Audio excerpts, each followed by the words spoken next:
Ya, baik. Pertama-tama kita perlu mengucap syukur dulu kepada Tuhan Yang Maha Esa karena akhirnya pada hari ini, Kamis 11 Juli 2024, persidangan tindak pidana korupsi atas nama Pak Syahrul Yassin Limpo, Pak Muhammad Hatta, dan Kasdi Subagiono telah menemukan titik akhirnya, yaitu berupa vonis dari majelis hakim. Terkait dengan vonis majelis hakim, yang pertama kita mengapresiasi bahwa majelis hakim yang mulia masih berpegang teguh secara arif bijaksana pada kebenaran dan keadilan. Itu yang kita jadikan pegangan pertama.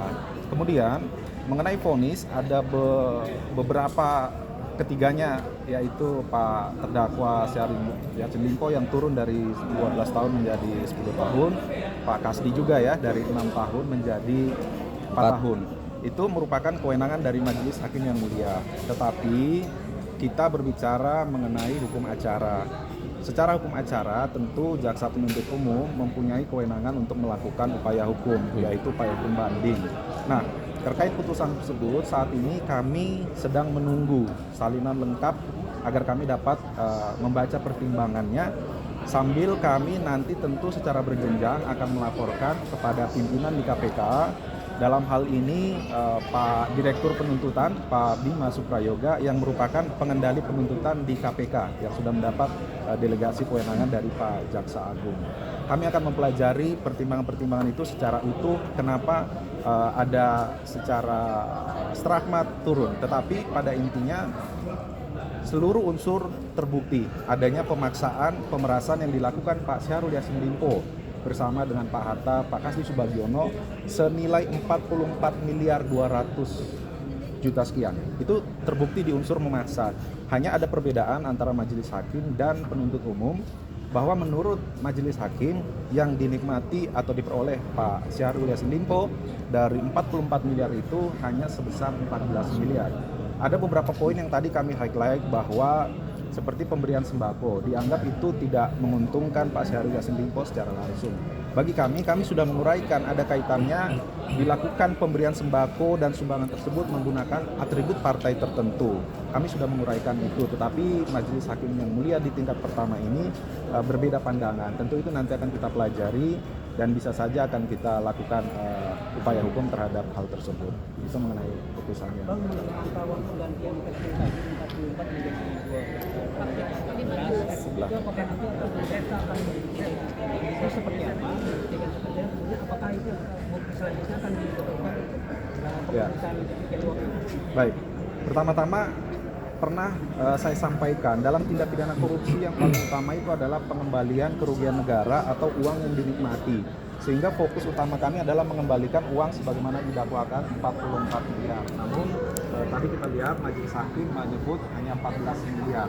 Sementara di satu sisi barang bukti aset-aset yang sudah disita oleh Pak Syahrul Yassin Limpo itu sudah lebih dari nilainya 60 miliar gitu ya. Tentu nanti ini akan ditindaklanjuti pengembangan bahwa harta-harta tersebut akan diusut.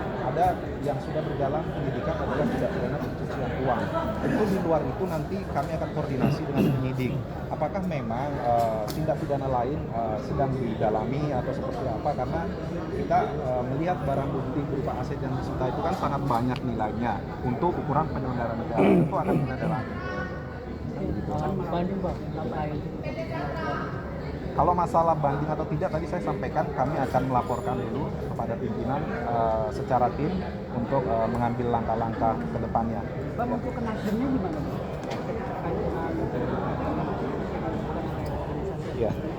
Kalau kami terkait dengan Partai Nasdem ya, atau partai tertentu yang ada di dalam tuntutan, sudah kami uraikan, ada uang pengganti yang sudah dikembalikan.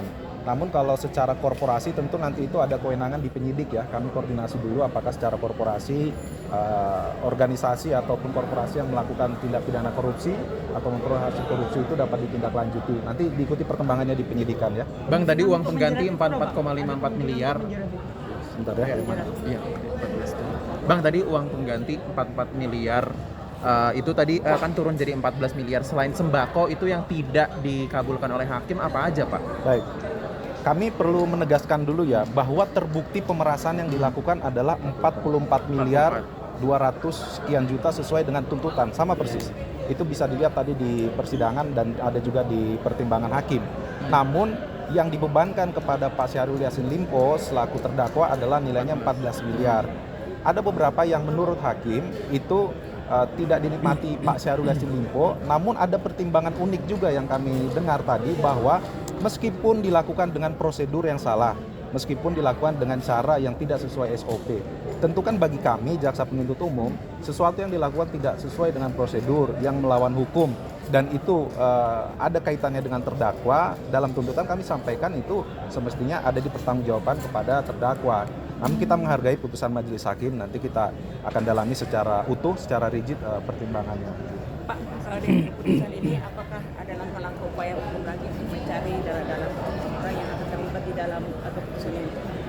Kalau orang-orang yang terlibat, tadi di pertimbangan sudah ada disampaikan ya. Sebenarnya kami juga sudah menyebut ya, ada nama seperti Imam Mujahidin, ada Panji Haryanto dan sebagainya. Kalau mengenai pengembangan nanti kita akan info lebih lanjut setelah kita koordinasi dengan penyidik dan yang paling utama setelah kita menerima salinan lengkap putusan dari majelis hakim ya.